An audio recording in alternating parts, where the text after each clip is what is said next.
Hello! Welcome to my channel.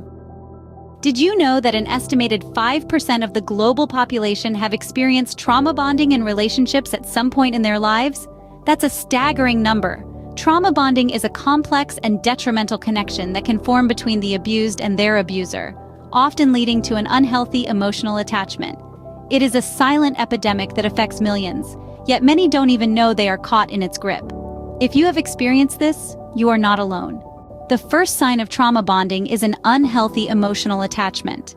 Imagine a person who finds themselves tethered emotionally to their partner, even though this partner continually mistreats them. They're not staying because they're oblivious to the abuse. They're staying because they're wrapped up in a tumultuous web of fear, obligation, and guilt. They carry a heavy burden, one that is often invisible to others. Their partner's abusive behavior becomes a twisted norm for them, a norm they feel they cannot escape from.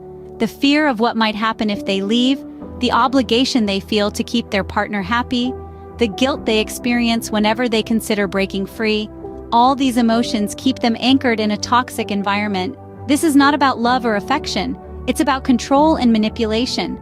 And the victim? They're often blind to the reality of their situation due to this unhealthy attachment. This unhealthy attachment often blinds the victim from the reality of their situation. The second sign is the tendency to ignore or rationalize abuse. Imagine a scenario where one person is constantly finding excuses for their partner's abusive behavior. Perhaps they're saying things like, "It's my fault, I shouldn't have said that," or "They only act like this when they're stressed." This is a clear indication of trauma bonding. It's an alarming pattern where the victim starts to blame themselves for the harmful actions of their partner. They may start to see their partner's abuse as a reaction to their own supposed shortcomings, rather than recognizing it as unacceptable behavior. It's vital to remember that abuse is never the fault of the victim. It's the responsibility of the abuser. Excusing or rationalizing abusive behavior is a dangerous trap that can lead to further harm and damage. The key takeaway here is simple, yet crucial. No one deserves to be mistreated or abused. No matter the circumstance, no matter the reason, abuse is never justified. The third sign is the fear of leaving the relationship. Imagine someone who is constantly on edge, afraid of what might happen if they decide to leave their partner. They might fear retaliation, the threat of violence, or emotional manipulation. Or perhaps they're terrified of being alone, of facing the world without the familiar, albeit abusive, figure by their side.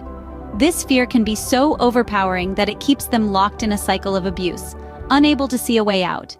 It's a paralyzing fear that keeps them stuck, clinging desperately to the idea that things might get better, that their partner might change. But the reality is, they're trapped in a relationship that's causing them more harm than good. It's a fear that's not only damaging, but also completely unwarranted. It's important to remember that everyone deserves a healthy, respectful relationship. The fourth sign is isolation from friends and family. Imagine a person, we'll call her Jane. Jane is a vibrant social butterfly. She loves spending time with her loved ones, sharing laughs, and creating memories. However, Jane's partner starts to express discomfort and annoyance with her social life. They start to subtly discourage her from seeing her friends or family, making her feel guilty for wanting to spend time with them. Over time, Jane finds herself increasingly cut off from her social support network. She feels isolated and alone, with her partner being her only source of companionship. This isolation makes Jane feel more dependent on her partner, even if their behavior is causing her distress. Jane is left feeling trapped, with nowhere to turn for support or comfort. This is a classic example of how an abuser can use isolation as a tool to maintain control and keep their victim feeling powerless. Isolation is a common tactic used by abusers to control their victims. If you identify with these signs, it's crucial to seek professional help. As we navigate life's ups and downs, it's not uncommon to encounter challenges that may be too heavy to bear alone. Some of these challenges, like trauma bonding in relationships, can profoundly impact our emotional well-being. That's why seeking professional help is not just an option, it's a necessity. Therapists and counselors are trained professionals who can guide you through the process of breaking free from trauma bonds. They provide a safe space where you can express your deepest fears and concerns without judgment, and they offer tools and strategies to help you regain your independence and self-esteem. In addition to therapy, there are numerous resources available for those dealing with trauma bonding. Hotlines, like the National Domestic Violence Hotline, are available 24 hours a day, 7 days a week, offering immediate assistance and support. Joining a support group can also be incredibly beneficial. These groups bring together individuals who are going through similar experiences, creating a community of understanding and empathy. They can help you feel less alone in your journey, providing comfort and solidarity.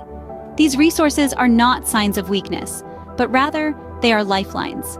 They are there to help you reclaim your life from the clutches of trauma bonding.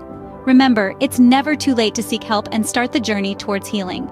Thank you for watching. Please subscribe, like, and leave a comment. See you in the next video.